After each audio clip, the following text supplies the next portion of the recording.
네, 오늘은 지난주와 같은 본문을 가지고 가나 혼인잔치의 이야기를 다시 한번 보겠습니다. 오늘 설교 제목이 표적과 믿음과 행함, 표적과 믿음과 행함. 이 세 가지는 신앙의 순환 관계를 나타냅니다. 이 순환 관계를 통해서 우리가 믿음이 자라나게 되는데요.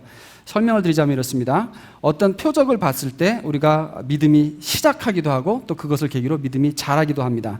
아, 이게 진짜 하나님이 살아계시는 게 맞구나 라는 이런 증거가 우리 속에 생기는 거죠. 근데 이렇게 깨달았으면은 이제 그 믿음이 진짜 믿음인가, 정착하는 참 믿음으로 남아있는가, 이것을 시험하는 그런 테스트가 곧 다가오게 됩니다. 그럴 때 이제 그 믿음대로 내가 용기를 내서 행동을 하는 자리까지 가면은 이제 그 믿음이 행동으로 옮겨졌기 때문에 그 이후에 또 표적이 나타나는 것입니다. 그럼 그것이 이제 새로운 표적이 되고 새로운 간증이 되고 그것을 계기로 이제 다음번에 또 다른 도전이 왔을 때 더 큰 믿음을 가지고 또 한번 다시 행함으로 이어질 때 또다시 또 다른 표적이 일어나고 이런 순환이 계속 되어지면서 우리의 신앙이 자라가게 되는 것입니다. 이 표적, 믿음, 행함, 이 세 가지를 통해서 계속해서 간증이 쌓여갈 때 이제 우리의 신앙이 점점 성숙하는 것인데, 그렇게 성숙해 가는 더 많은 표적이 많아지는 것이 결국 나는 더 큰 하나님의 사역의 장소로 부르심을 받게 되는 것이고, 그럴 때마다 내 삶 자체가 더 많은 간증으로 쌓여지면서 하나님의 영광이 내 삶을 통해서 저절로 드러나게 되는 삶이 되는 것입니다.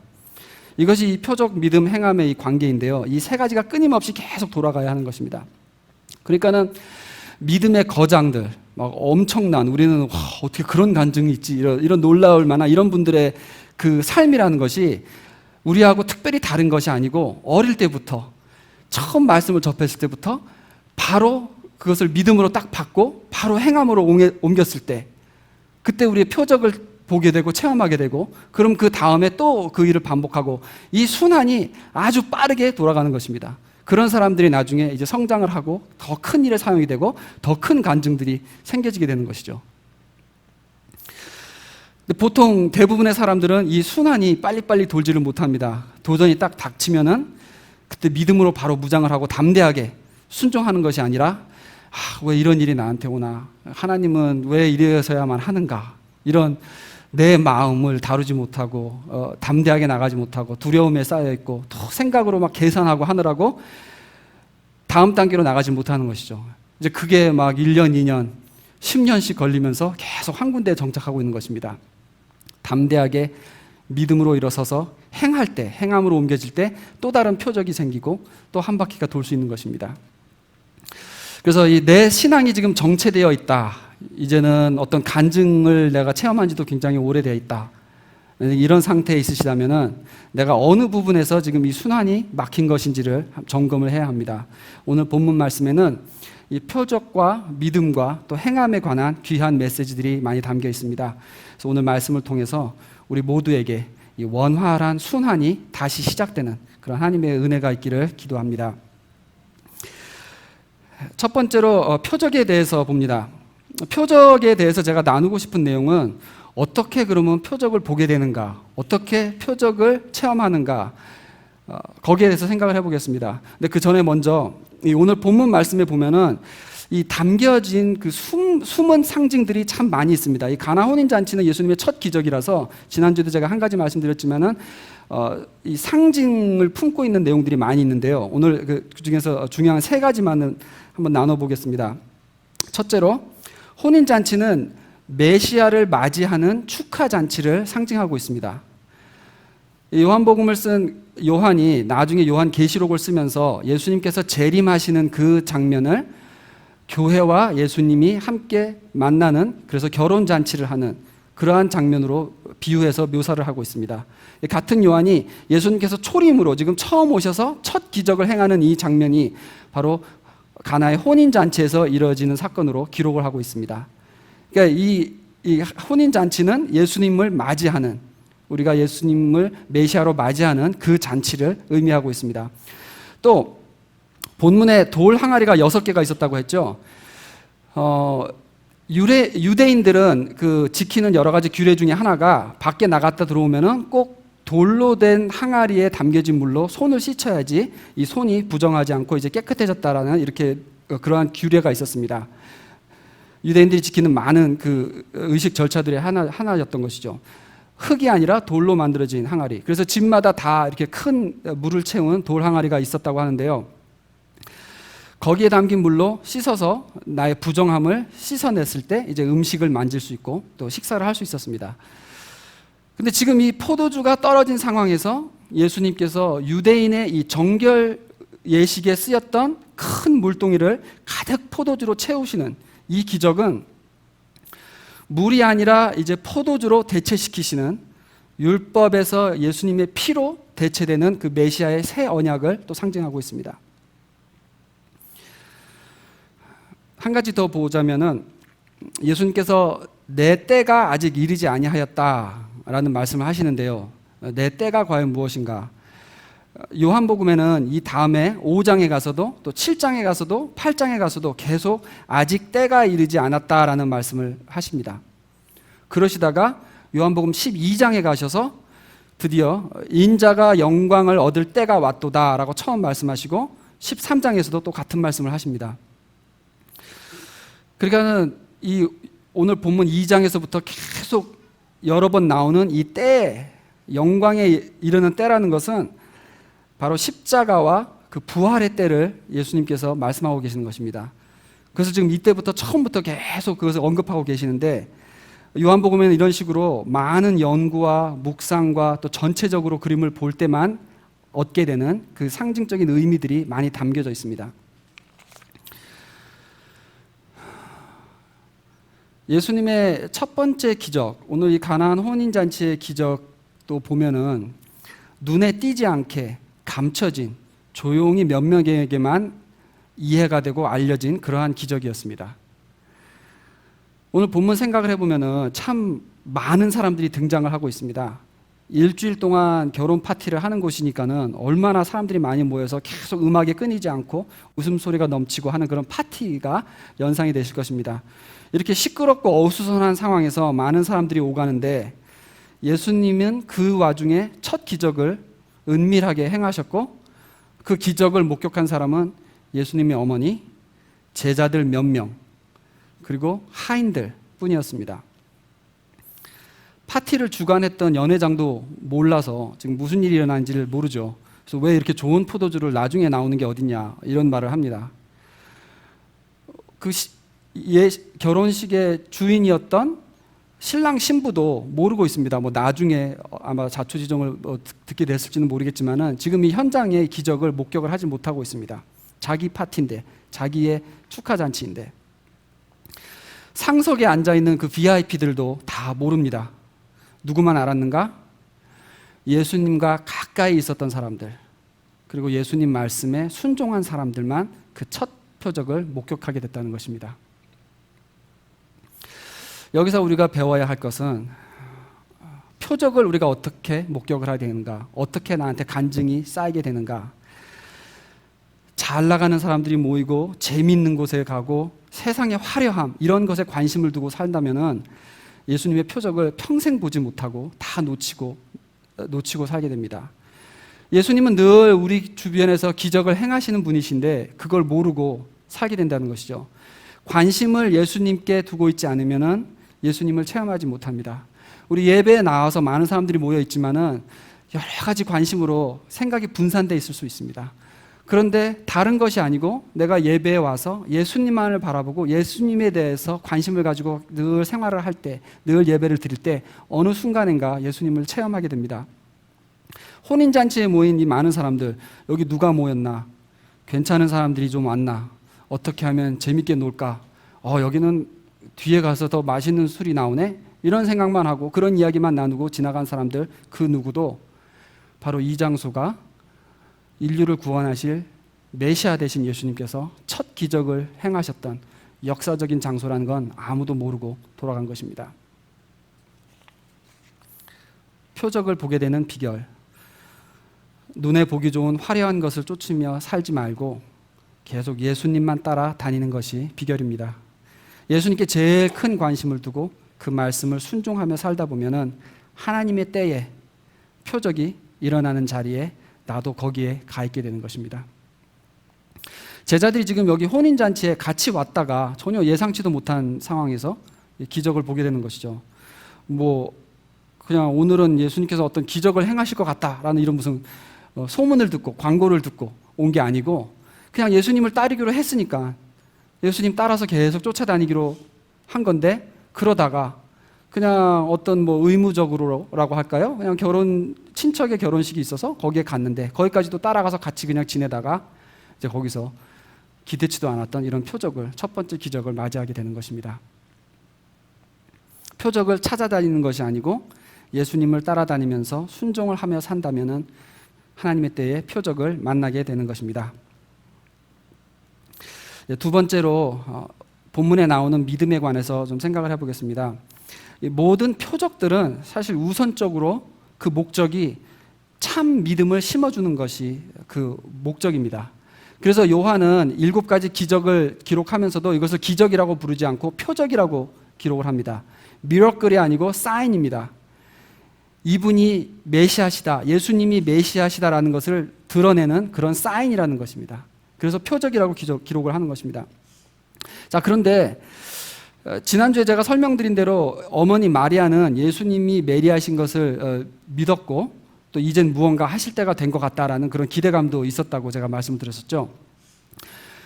그래서 어떻게 보면 이 중에는 지금 마리아만큼 믿음이 분명한 사람이 없는 상황인데도 마리아도 그 믿음이 새롭게 지금 고쳐져야 될 고쳐야 될 부분이 있었습니다.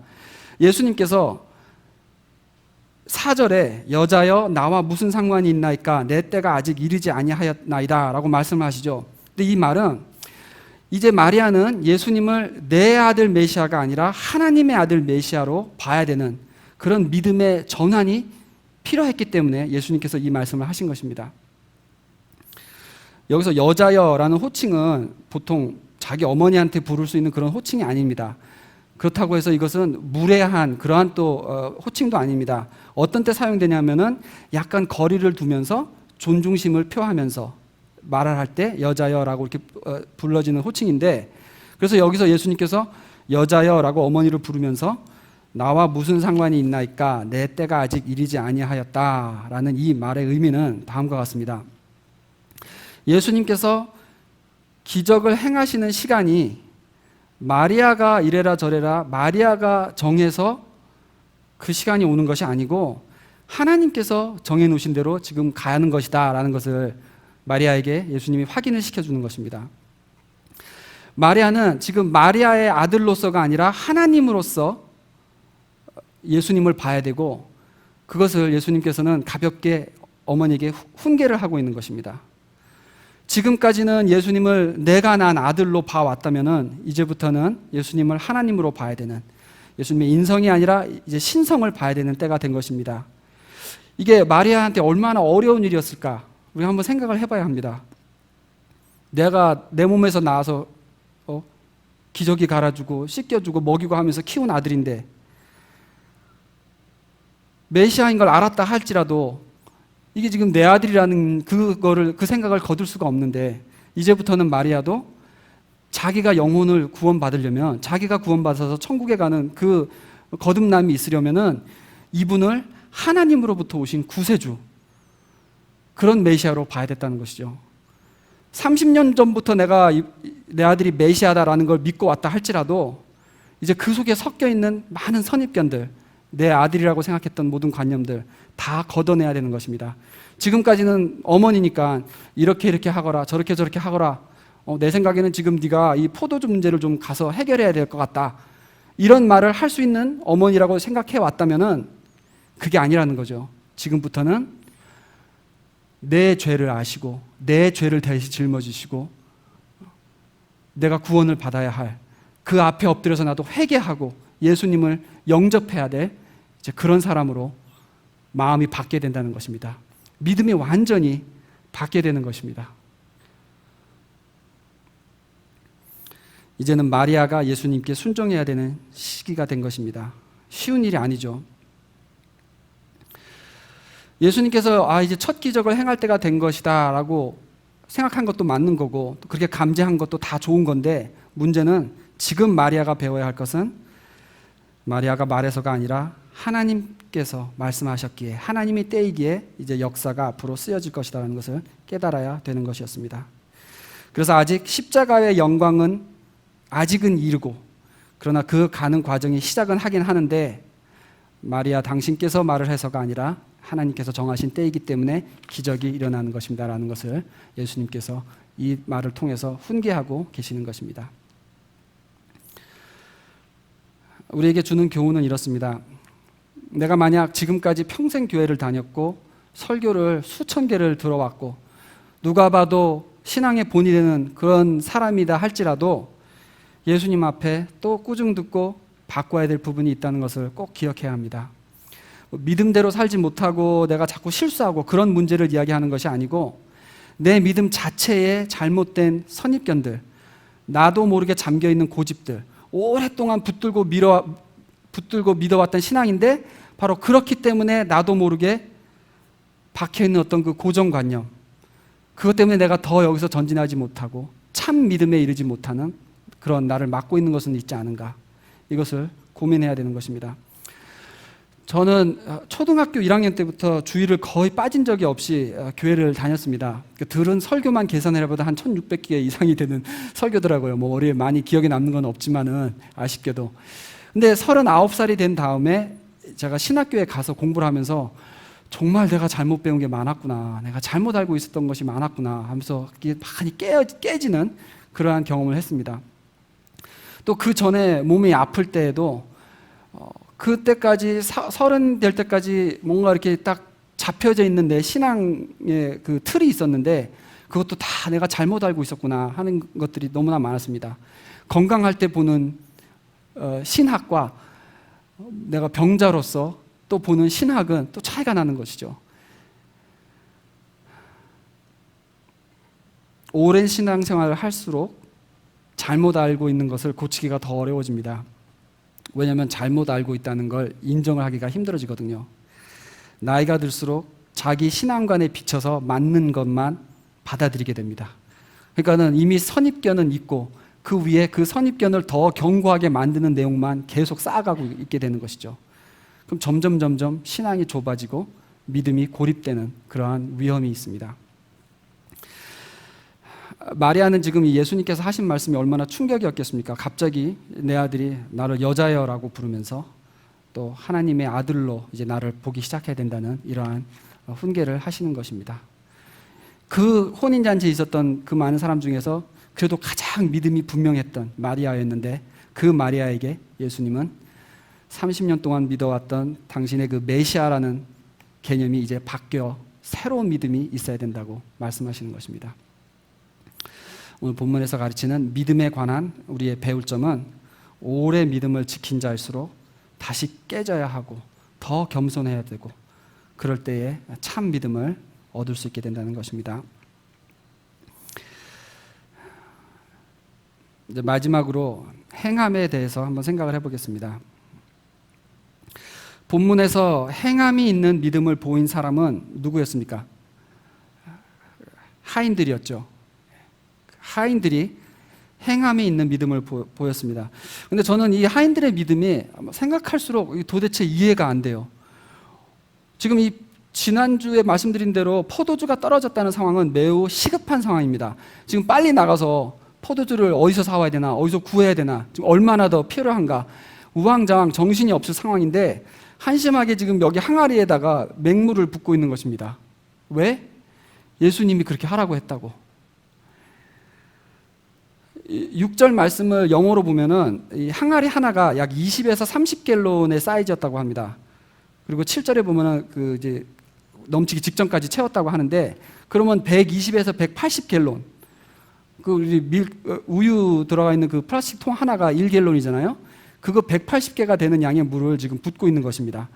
시간도 꽤 오래 걸리는 거고, 지금 이 시급한 상황에서 물을 채우라는 것은 이게 지금 무슨 헛소리냐, 포도주가 필요한데 왜 물을 채우냐, 얼마든지 거절할 수 있는 그러한 상황이었습니다. 나중에 주인이 뭐 하고 있었는지를 알면은, 자기가 뭐 하고 있었는지 알면은 크게 혼나고 정말 그 쫓겨날 그런 위험한 일을 하고 있는 것입니다.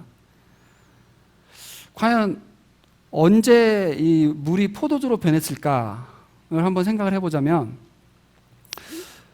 글쎄요, 성경에 나와 있지 않으니까 알 수가 없죠. 마지막 항아리를 탁 채웠을 때 갑자기 포도주로 싹 변했을까? 아니면 물을 떠가지고 이 연회장한테 가져가는 중간에 서서히 변했을까? 이제 뭐 우리가 상상만 해보는 거지만은 이 떠다 주는 하인이 이게 지금 내가 뭐 하는 건가? 이거 장난치는 거 아니냐고 크게 혼나는 건 아닐까? 그러면서 물을 계속 쳐다봤을 거예요. 이거 지금 갖다 줘도 되는가? 그런데 왜 물이 점점 빨개지고 있는 것 같지? 뭐 모르겠어요. 언제 기적이 일어났을지는. 그렇지만 그 상황을 생각해 보면은 분명한 거 하나는, 내가 왜 이 말도 안 되는 짓을 하고 있지? 왜 내가 이 항아리에다가 이렇게 많은 물을 지금 바빠 죽겠는데 이걸 보아야 되지? 얼마든지 의심을 하고 관둘 수 있는 시간은 충분했다는 것입니다. 예수님이 누구시라고? 아직 한 번도 기적을 행하기 전인데 이 하인들은 어떤 그 권위를 느꼈는지 몰라도 예수님이 하라는 대로 거기서 순종을 한 것입니다. 우리가 뒤에 나오는 많은 기적들, 뭐 병자들 고치는 이런 기적도 믿습니다 하고 거기서 엎드려서 탁 기다리면은 예수님께서 만져주시고, 그런 기적에 비해서도 이 기적은 많은 행함을 요구했던 그런 기적이었습니다. 저는 그래서 처음 읽을 때는 별거 아닌, 그냥 뭐 병자를 고치는 것도 아니고 물이 포도주로 되는 그런 좀 사소한 기적 같아 보였던 것이, 읽으면 읽을수록 정말 이것이야말로 엄청나게 큰 믿음을 요구하는 기적이었구나라는 생각을 합니다. 믿음이 행함으로 이어질 때 표적이 나타납니다. 우리는 일반적으로 어릴 때부터 교회에서 그냥 행함이 없는 믿음을 좀 훈련을 받고 크는 것 같아요. 무슨 말이냐면은 100가지를 배우면서 설교도 많이 듣고 성경 공부도 많이 하고 하지만은 정말 그걸 가지고 어떻게 행하는가, 이것을 확인하는 그런 계기는 별로 겪지 못하면서 계속 성장을 합니다. 말씀에서 어떤 감동이 오고 성경 말씀에서 나누면서 막 이거구나 뭐 깨닫는 게 있고, 거기서 멈추고 그럼 은혜 받았다 하고 그 이상을 어떻게 확인할 그런 우리 프랙티스가 없죠, 교회 안에서. 그런데 오늘 이 하인들은 생전 처음 예수님 만나서 처음 예수님의 말씀을 듣고 그 한마디 들은 것을 그대로 행합니다. 그러니까 바로 그 자리에서 표적이 일어나는 것이에요. 우리가 지금 생명의 삶 가지고 매일 큐티를 하고 있는데, 정말 하나 말씀을 들은 걸 가지고 우리가 그거 하나 그대로 행동으로 옮긴다면, 그대로 산다면은 얼마나 다를까? 말씀에 감동받은 것이 끝이 아니라 그것을 행했을 때까지 내가 정말 가겠다고 매일 그렇게 다짐을 한다면 분명히 여러분 삶은 완전히 달라지는 간증과 표적들이 차고 넘치게 될 것입니다. 저는 2주 전에 우리 골로새서 3장 큐티 말씀, 거기 이제 내용이 예수님은 살았고 나는 죽었다, 그거였거든요. 그래서 그걸 붙들고 내가 이거 가지고 한번 확실하게 살아보겠다, 그런 다짐을 하고 지금 2주째 좀 그 말씀 하나만 붙잡고 살아보겠다라고 지금 이러고 지내고 있는데요. 예수님은 살았고 나는 죽었다. 그러니까 죽었으니까 죽은 자 같이, 죽은 자답게 살자라는 이제 그런 의미죠. 그래서 시체면 시체답게 살자. 지금 말하자면 제가 이제 그런 다짐으로 그동안 지내고 있습니다. 시체면 시체답게 살자. 근데 그거 하나만 지켜도 많은 문제가 해결되는 것 같아요. 막 두려워하는 거, 걱정하는 거, 나 하고 싶은 거, 막 이런 다양한 문제들이, 시체가 왜 그런 생각을 해? 나는 죽은 사람인데 그냥 다 내 거 버리고 그냥 거기서 끊어버리자. 두려움이 닥쳐올 때 이거 두려움을 어떻게 해결하지? 내가 왜 두려움을 갖는 거지? 원인이 뭐지? 이런 고민도 하지 말고 그냥 하나님의 말씀은 두려워하지 말라, 두려움을 분석하라가 아니라 두려워하지 말라가 하나님의 말씀이거든요. 그럼 그냥 거기서 두려움을 딱 끊는 것입니다. 정말 죽은 사람처럼 살아야 되겠다. 그거 하나 지키려고 지금 노력을 하면서 지난 2주간을 살아왔습니다. 하나를 배웠더라도 그거대로 그 하나의 배움대로 행할 때 우리가 표적을 체험하며 살게 될 줄 믿습니다. 그리고 그 표적이 다시 더 큰 믿음을 주고 또 그 믿음을 또 행함으로 옮길 때 또 더 큰 표적이 오고 이렇게 계속 순환이 이루어질 때 이 사이클이 돌면서 신앙이 자라고 믿음이 더 커지고 더 큰 표적들이 우리 삶에 채워지는 것입니다. 말씀을 정리합니다. 이 표적, 믿음, 행함의 사이클에서 나는 어느 부분에 걸려 있는가, 어느 부분에 막혀서 순환이 이루어지지 않고 있는가 한번 각자 생각을 해보시기 바랍니다. 내 삶에는 왜 표적이 없는가?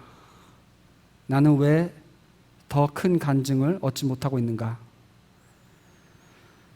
가나 혼인잔치의 수많은 하객들처럼 다른 것에 관심이 많고 오직 예수님을 바라보고 따라가는 그것이 부족한 것이 아닐까? 아니면 내 믿음에 고칠 부분이 있는데 내 고집 때문에 아직까지도 그 믿음의 전환점을 찾지 못하고 계속 머물러 있는 믿음을 갖고 있는 것은 아닌가? 아니면 믿는다면서도 행함은 전혀 따라오지 못하고 있는 것은 아닌가? 오늘 이 가나 혼인잔치의 말씀을 통해서 여러분의 순환되지 못하고 있는 정지되어 있는 신앙이 무엇이 문제인지 돌아보고 반성하실 수 있게 되기를 바랍니다. 오늘 가나 혼인잔치의 말씀이 여러분의 마음에 또 하나의 표적이 되고 믿음이 되고 또 행하는 자리까지 이르게 되시기를 주님의 이름으로 축원합니다. 아멘. 기도하겠습니다.